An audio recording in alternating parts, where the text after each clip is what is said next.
دوستان عزیز، باز یک موضوع دیگر هست.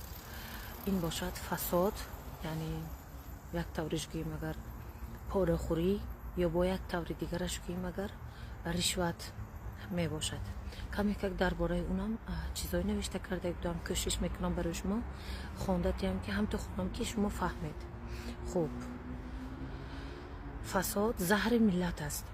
امروز در بعضی جایهای آسیای مرکزی فساد زندگی مردم را سخت کرده است. برای هر چیز از تولد تا تحصیل، از طبابت تا کار پول طلب می کنند. آن که ندارد از حقوقش محروم می شود. این فساد نه تنها اقتصاد را ویران می کند، بلکه ملت را نابود می سازد. مردم از زندگی دلگیر می شوند، ازدواج نمی کنند، عائله برهم می خورد، شرم، اخلاق و باوری گم می شود. مگم همینطور نیست؟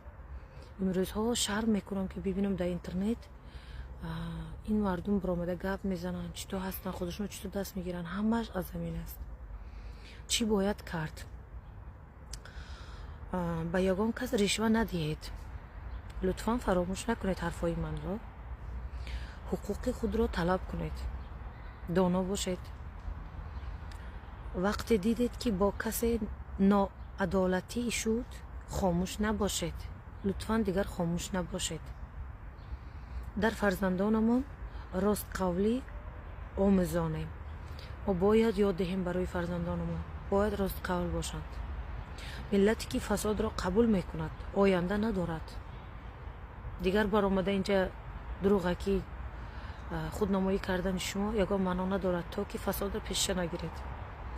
ولی اگر یک جا شویم همه چیز را تغییر دادن ممکن است.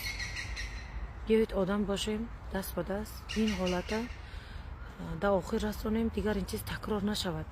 دیگر بس است.